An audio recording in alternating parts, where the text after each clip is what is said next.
Since the beginning of time, humans have had the need to group together in communities, not only for well-being, but for survival.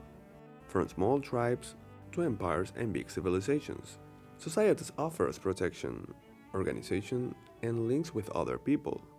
After all, we are social beings and we tend to be happier when we feel part of a community. Our tendency to group together made these communities bigger and the relationships between people more complex. To maintain order, we could no longer act in an uncouth way, but it's expected out respectful behavior from others and ourselves, thus originating the concept of civility. The word civility has its roots when the Romans founded the Republic, and the term civis will appear over time, denoting the status of being a citizen, hence properly behaved person. But in the 16th century, the term began to have a sense of courtesy, and in the 19th century, it was established as a set of social conventions that we have been refining until today's civilized society, where we coexist with respect and consideration, at least in principle. And that brings us to Carnage, a comedy drama film directed by Roman Polanski based on the play The God of Carnage by Yasmina Reza, who masterfully dissects the concept of civility, questioning its nature and the difficulties to maintain it. Carnage is about two couples who agreed to meet to discuss a confrontation their children had in a park in order to resolve the conflicting situation in a civilized manner. Although the meeting begins in a conciliatory tone and good disposition, Reza uses dialogue to slowly accentuate the differences between the characters. At least we get a new recipe out of this, right?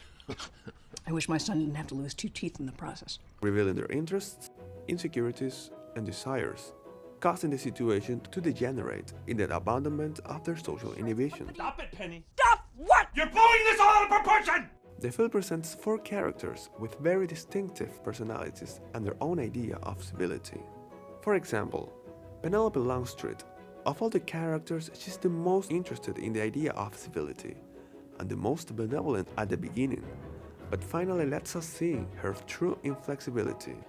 Michael Longstreet. At the beginning, his interventions are reduced to giving a bit of reason to each party in order to prevent evident disagreements. Nancy Cowan. She's the one who makes the most concessions and wants to give the appearance that she cares about civility, but eventually expresses her true point of view. And Alan Cowan.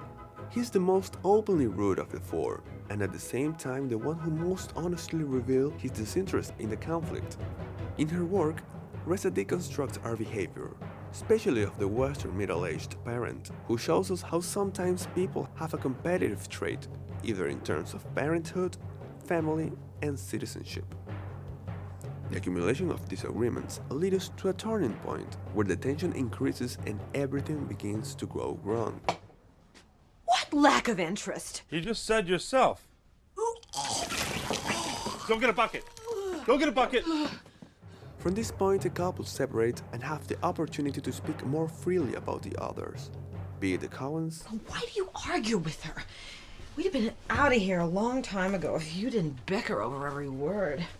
She'd rather I was a sheep like her husband. Or the Longstreets. You better watch it. He's got me right on the edge. She's horrible. Less. She's so fake. From here, the characters participate in a social dynamic, similar to that of a series of box rounds, where they take turns defending themselves and attacking with innuendos and provocations. This kind of difficulties arise because as community, relations become more complex, our social responsibilities increases and expectations regarding our behavior change. While it is true that a need to relate is natural, the expectations of behavior that civility requires are learned. There is nothing natural in apologizing if we inadvertently push someone, or in asking things with a please, not even is to maintain our composure when we are irritated or sad. All are behaviors that have inevitably been taught to us, just because we live in society. Whether it happens here or on the other side of the world, we all have to be collectively concerned. Even though sometimes we really want to do our own way. No, really. Morally, you're supposed to overcome your impulses, but there are times you don't want to overcome them. But it is not only the idea of civility that establishes a pattern of behavior. it is also gender roles. In the course of the meeting and after the characters begin to express their opinion more openly, they do not miss the opportunity to attack each other because they do not meet the expectations of the role and impose on each other their own idea of masculinity. Devotee of Ivanhoe and John Wayne, but he's scared to pick up an itty-bitty mouse. And femininity. Those are not the women we like. The women we like are sensual, crazy, shot full of hormones. But gender roles are contradictory in nature because they are based on empty models that can be taken conveniently. For example, in the course of the film, women are attacked for their lack of rationality. Nancy, what are you? Are you out of your fucking mind? What's ridiculous? What? Have you lost your mind now too? However, Alan expresses his opinion of how women think too much. You think too much.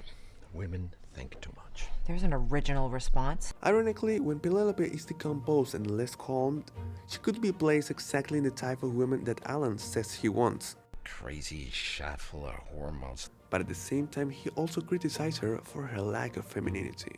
You are that one man whose opinion we don't give a shit about! She's screaming.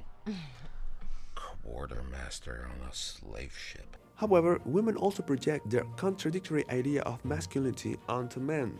For example, Nancy talks about her idea of masculinity. I got a John Wayne idea of manhood too. What was it he had? A Colt 45. Something that empties a woman. We can agree that the embodiment of John Wayne represents a traditional and toxic masculinity, but at the same time, when Alan exhibits traditional masculinity qualities, she doesn't seem happy. Doodle, I have to go. So go, coward. Nancy calls him a coward, insinuating that he runs away when the situation starts to get tense. Alan explains that he could lose his most important client, sticking to the idea of being the breadwinner, showing us a contradiction in the masculine role that Nancy tries to impose. Either he is a John Wayne, or he is a concerned father who agrees to his wife's wishes. These attacks in the course of the film reveal the reality of gender norms, which are socially imposed and destructive by the divergence between social expectations and individual desires. As Lauren Tilger says in her essay Gender, the Hidden God, the God of Carnage is quite simply gender expectations. And while we may not be able to fully escape the ubiquitous hold of gender expectations, pulling back the curtain to reveal the God of Carnage allows us to start dismantling its power. It's the worst day of my life too. What you did to that hamster was wrong. You can't deny it. Don't give a shit about the hamster!